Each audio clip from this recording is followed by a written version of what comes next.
are now fully in the swing of the Dynasty offseason. Draft picks, rookie draft picks. What are they worth? Who are you going to be taking at that pick? But we already talked about a lot of this stuff. What is the ultimate rookie pick draft strategy for 2026? Where do you want to send these picks? Who? WHO. Everyone's asking, who do you send these picks for? If a second round pick is worthless, we'll break this all down today.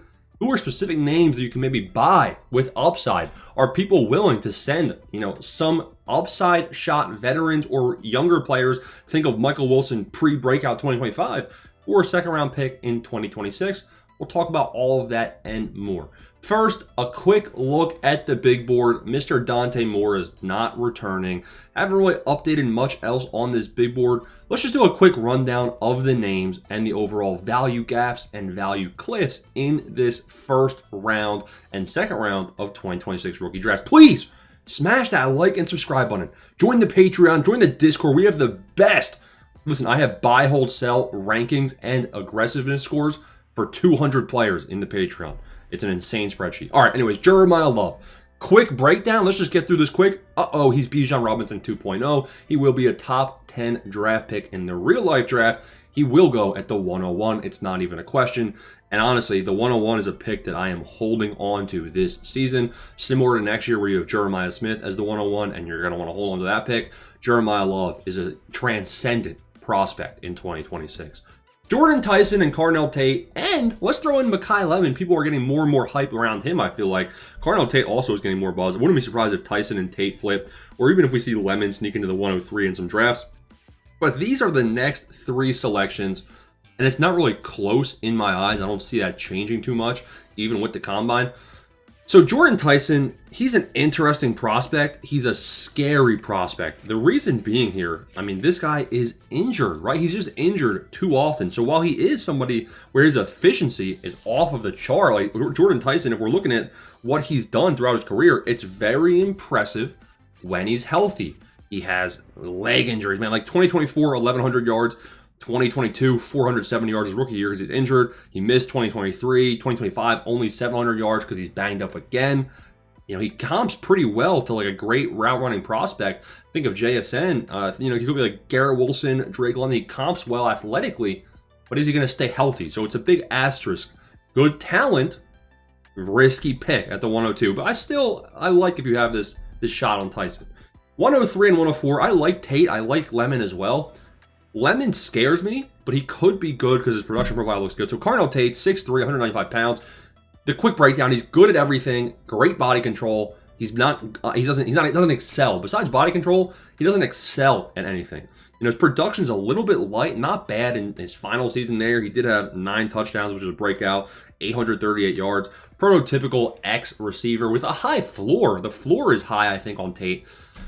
This is somebody that could blossom 3 years down the line into George Pickens 2.0. That's kind of the archetype you want to see Tate develop into, which obviously has high upside.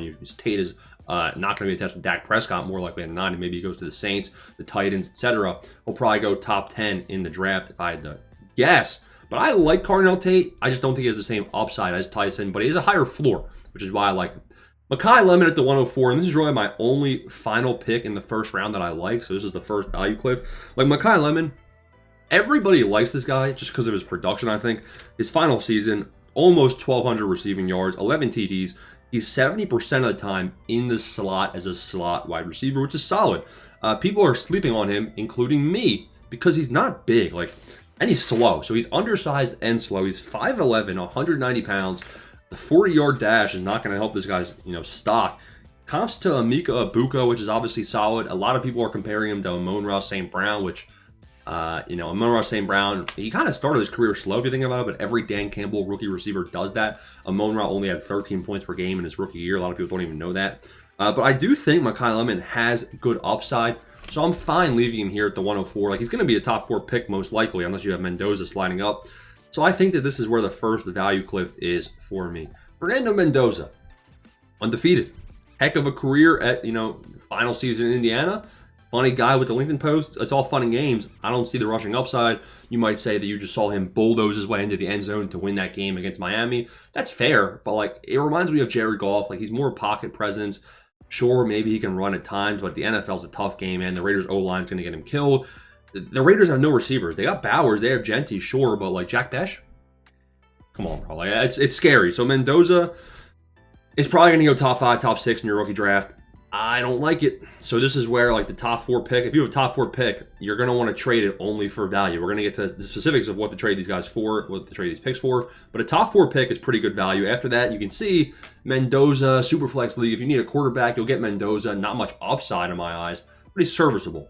106 and beyond is where things get not good. Like I get scared. Like these are true kind of dart throws in my eyes. Higher hit rate dart throws for sure. But it feels more like a late first-round player than a mid-first. The 106, I have Denzel Boston right there. He's 6'4", 210. I like his body. Okay, pause. But this guy's a big-bodied receiver. 80% of the time, he is out wide. Averaged 850 receiving yards his last 2 seasons. Averaged 10 TDs his last 2 seasons. He's been producing there at Washington. He comps to Ted McMillan in my eyes. But he's a slow, big, physical route runner. I could see this working out. He kind of reminds me of Mr. Metcalf. I want to see how he tests in the combine for sure and the landing spot. But he does get some, he's getting buzz that he could be a round 1, late round 1 wide receiver in the draft. So 106 seems fair. But I'm not as excited about him as these other guys higher. Jonah Coleman, this is the first running back I have after Jeremiah Love. Between Jadarian Price and Jonah Coleman, I think both of these players bring different skill sets. And I think both of them have a chance to go day 2. Like round 2, round 3. So that's kind of the range of these guys. I doubt both of them go round 2. You'll probably see one go round 2. Maybe they both get elevated and you get a little bit more excited. But Jadarian Price, he's 5'11", 210. The problem with him is that he has 15 total receptions throughout his 3-year college career. That receiving upside alone is awful, and it scares me. So that's why I have him behind Jonah Coleman. Efficient runner, though. Obviously, he's been behind Jeremiah Love, who's getting the receiving work. But Jonah Coleman, I have ahead of him because he has that receiving usage. Now, he's a weird body. 5'9", 230 pounds. He's also a year and a half older than Jadarian Price. I mean, obviously young, 22, but he's a good receiving back and very good pass blocker. Those are the things that I like to see here. Like looking at his receiving usage, 354 receiving yards. Not too shabby. Doesn't have the best speed, but he's a good pass pro. I think he'll get on the field. So Coleman, Price. I think Coleman's not a bad shot in the dark. Price, I'm not too convinced on. And then, so you can see that we're falling off in value. Really, I think this first value cliff comes after Jonah Coleman for me. Now, Kenyon Sadiq is probably going to be... Eli Stowers is rising. Like, people are saying Stowers could go before Sadiq, but I think Sadiq has probably the best chance at being a good fantasy asset. So if you want to say, listen, what if Sadiq is the 108 and then you slide Price down? Like, I actually don't mind doing that. And since I make the rules here, wham, bam, make you man, let's do that right now. I think Sadiq, it's like a serviceable tight end option. We'll see what the landing spot is, the draft capital, probably round 1, to be completely honest. So this is not a bad option either. Like, it's going to be somebody that probably produces. It just doesn't have the same excitement as some of these, previous years players that are going in this range. The 109, we already talked about Price. This is where the value just, now you're actually, like, these feel like a typical year's second round pick. Concepcion, Elijah Surratt, Chris Brazzell II, Ty Simpson. I don't even know why this guy declared for the draft, to be completely honest with you. Emmett Johnson's an interesting one. Like, we're not going to go into too much detail here because I just want to tell you guys, this is where the value declines. Elijah Surratt, he's big. He's got some athleticism, but he is slow as syrup, bro. This guy is slow.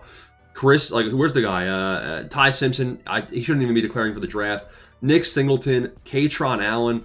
Between these two Penn State running backs, which one is going to be good? It could be neither. Nick Singleton, I would say, has more pass pro, more receiving upside. That's good, but he had a big decline in 2025. Katron Allen, rushing efficiency for sure, but can he put it all together at the next level in terms of receiving usage? We just saw Omar Cooper. Like, he looked solid, actually, in the College Football Championship playoffs. Reminds me a little bit of Debo. Jeremy Bernard, not bad. Stowers. Like, there's going to be names in round 2 and the end of round 1 that definitely hit. You will, and that happens every year. You're like, don't listen. It is very, very weak, especially in round 2. Like, I am looking at round 2 and I'm nauseous. But there's going to be at least 2 or 3 of these guys that are going to be solid picks, at least. So don't get that wrong here. Like, these aren't totally valueless like everyone's saying, but it is generally a weaker class. And like you're throwing Singleton or Allen. It's truly a shot in the dark. Obviously, we're going to know more about landing spots and things of that nature. But this is the value we're going to have to break down. Now we're going to get into specific trade targets. We're going to keep trade cut here in a second. Let's just do one final, analysis on this big board. The first overall pick, I'm not selling that, man. It's a cornerstone asset. So you're only selling that for a cornerstone asset in return. Jordan Tyson, Carnell Tate, Makai Lemon. I'm happy taking any of those three guys. The 105, 106, 107, even the 108. Serviceable options. Like, you're taking that pick and you're like, all right, I should hopefully get somebody that has value. So even that, like a mid first, it's not terrible. It's just not great. And then after that mid first, when you get into the late first and the early second, it blends together real quick for my liking. So the late first and early second picks, and really anything beyond the late first, I am selling this year in Dynasty. But this is where everyone asks every video, who do you actually sell these for? And that's tough, because when I go through these keep trade cut rankings, obviously it depends on your team and what you can package. Like, you're not just sending, like, I'm not going in and I'm not just sending a second round pick for somebody worth a second round pick on keep trade cut. Usually I'm packaging it. Like, I'm sending, Kyle Pitts and a second round pick to then get somebody that's, I'm basically using it as trade bait in a sense, because nobody wants that second round pick by itself. Now, a good example of this is in my own Dynasty League, I actually just traded for somebody that I am screaming at you that is underranked. I traded for Mr. Tyler Shuck. I think this guy should be up there, top 60 in the rankings. I think he should be ahead of Cam Ward. That's right, rushing upside, averaged 20 points per game in the back half of last year, and he's the starter for the Saints moving forward. So I can't get enough of Shuck. I think he should be ahead of Scam Darnold as well. You just need Scam Darnold a little bit up here. But Tyler Shuck, I traded two 2026 second round picks, the 210, the 211. I don't think they're not going to be worth much to me. Like, I could care less about Jacoby Lane, LJ Martin, Katron Allen. There's some obvious, like, sure, it's a shot in the dark, but I'm not sure what I'm getting with those guys. It could be two swings and a miss. I traded the 310 as well, so three 2026 picks, two late seconds, a late third. To me, it's trading trash. And I threw in Alvin Kamara as part of that deal as well. They get some, you have some production next year in your running back spot. He's also retiring. So I basically traded nothing in my eyes for Shuck, and I got that deal done. And I'm happy about it. Now I have the 103 in that league because I traded mine. Anyway, I have the 103, and I don't have any picks in the second or third now. And I'm feeling good about it because I got my QB, Tyler Shuck. So that's an example of how I used, a package to get this deal done. But now let's see what Keep Trade Cut is valuing these actual selections at. So 2026 early first. This is interesting, right? We're not seeing the actual specifics here. We're just seeing the fact it's a 2026 early first. If you have that 101, you're really in this range up here around Ashton Genty. Because what did I tell you? I said Jeremiah Love is, better athletic production profile than Genty. So the 101, you're not trading unless you're getting somebody up in this range. I'm not recommending trading. I'm not recommending trading your early first in general. If you do want to go ahead and trade your 103, I actually don't mind it, because if you trade your 103 and you can get a guy like George Pickens, listen, Carnell Tate could be the next George Pickens, but do you want to wait 3 years for that to happen? Whereas George Pickens, if he restarts with Dallas on an extension, George Pickens just had an 18 point per game season. I'm not against doing that specific type of a deal. Jordan Tyson, people are going to hype him up a lot, I feel like, when they see his athleticism at the combine. Problem is, this guy cannot stay healthy. We haven't seen him be healthy in college. It only gets more physical in the actual league. So if you are out on these receivers, like all three of those receivers that I'm saying are good, like say decent. Makai Lemon, slow and undersized. Carnell Tate doesn't excel at anything. High floor, but what's the ceiling? Jordan Tyson got all the gift of receiving in the world, but he's injury prone. So all three of these guys have risk. Whereas you can get George Pickens, you can get a guy like James Cook. You could potentially pivot out of that first round for a safer option. So that's up to you to make that decision. The mid first, let's see where they're valuing that. You can see 2027 picks are higher ranked than the 2026. We already did a video breaking that down. But the 2026 mid first. So going back to the draft board, you're looking at Mendoza. You're looking at Jonah Coleman, Sadiq maybe if you want to throw him in there. These are picks that it's not awful. You are going to be getting some value. So you don't want to throw it away for completely nothing. You want to definitely see what you can get. Now, Brian Thomas Jr. is in play for me. Marvin Harrison Jr. is a guy I'm looking to target with a mid-first. I think that Chase Brown even is not a terrible option if you're in need of a running back. But if you need Chase, like if you have that 107, 108, that's where I'm probably trying to target Chase Brown. Running backs just don't have the same upside for me. I'd be looking to send a late first for other guys like that. Let's go. I'm not liking these names that are around this. So this is where I would actually tier up from that mid first into a guy around this range right here. Like if you can tier up from a mid first to get someone like Quinshon Judkins, where people are maybe skeptical of Judkins with this bad injury. It was a gruesome sounding injury, but it was actually the least gruesome of the gruesomest injury that it could be. Hopefully that makes sense. So the outlook's not too bad there for Judkins. Bucky Irving, I'm not a big fan of that. Like Fannin, would I rather have Kenyon Sadiq or Harold Fannin? It is Fannin without a doubt. He's 21 years old, and he just played with 3 different quarterbacks, Dylan Gabriel, Shador, and Joe Flacco, and showed he's quarterback proof. Fannin has big days ahead. So you can see there are some pivot options there for the mid first, but I'm really looking for like MHJ, McConkey, Odunze, BTJ, somebody that I know I will be getting value for. And I think those are good guys to go out there and target. Now, the late first is where things get tricky. The cat is kind of out of the bag. You can see these are already way down here in terms of value. Like, am I trading a late first this year for Michael Wilson, Jake Ferguson, Kyle Monangai, Jordan Addison? No, I'm not. I'm not. I'm just telling you. Now, there are options to do that, though. Like, there's guys down here that are underranked. Tyler Shuck. To be honest, you're going to call me crazy. Besides age, like, I'm taking Shuck over Mendoza right now because Shuck averaged 20-plus rushing yards per game. Call me crazy. Mendoza, I don't think is going to do that. So, a late first for Shuck is not terrible. But I have seen people that have been getting deals done up in this tier for their late first as well. You can see I've seen a lot of Brian Thomas Jr. for a late first. The 110, somebody commented they got done.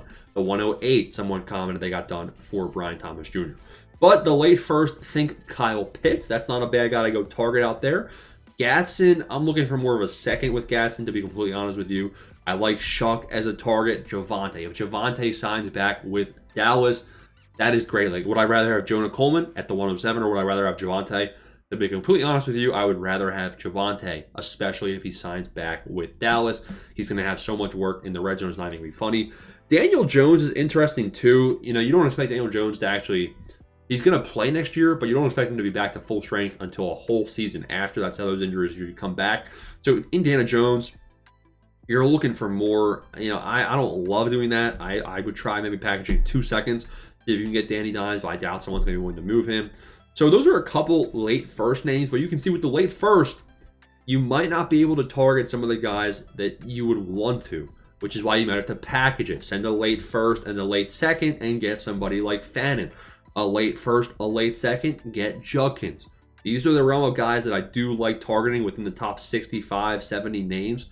So if you have this late first, which is value of like around 80, you might have to tier up and package some guys on top. Second round picks. And this is where, listen, must trade. Don't hold on to them. Must trade these picks. 2026 early second round pick. If you can get DeAndre Swift, I don't mind it. JJ McCarthy, he's absolutely terrible, but maybe that's just a buy window, right? He can't stay healthy and he's not good when he is healthy. This could be a buy window though, McCarthy, to be honest. I'm not a huge fan of that, but it could be a big swing and a home run. Alec Pierce, if you can send a late second, I like Alec Pierce. I think Alec Pierce, he had 1,000 yards, 6 touchdowns, great for sure. I think he's actually soared up too high in the rankings, a bit overhyped. He's going to be a free agent, so he might not even be back with the Colts, which could be good for him. I just think that late second makes me more comfortable in that situation. Kyler Murray for a late second is not terrible. Bashal Tuden, like the guys around these second round picks doesn't get you excited, which is why you're probably going to want to package these picks. But if I did have to say, like, who are some guys around here that could actually be producers for your lineup? Theo Johnson for a second round pick. I don't mind this. Terrence Ferguson. I'm looking for more of a late second round pick if I'm targeting him, but I think that's a deal that you can get done.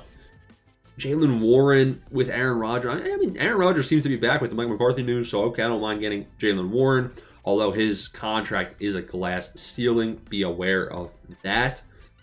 No, I don't like Wandale. I don't like Penix too much. Penix is kind of like JJ McCarthy, some upside, not great rushing upside though, which scares me. Let's go back to the previous page and see if there's some better options for guys to tier up to. Charbonnet, nope, not buying him with the recent injury. Jaden Higgins is a great one.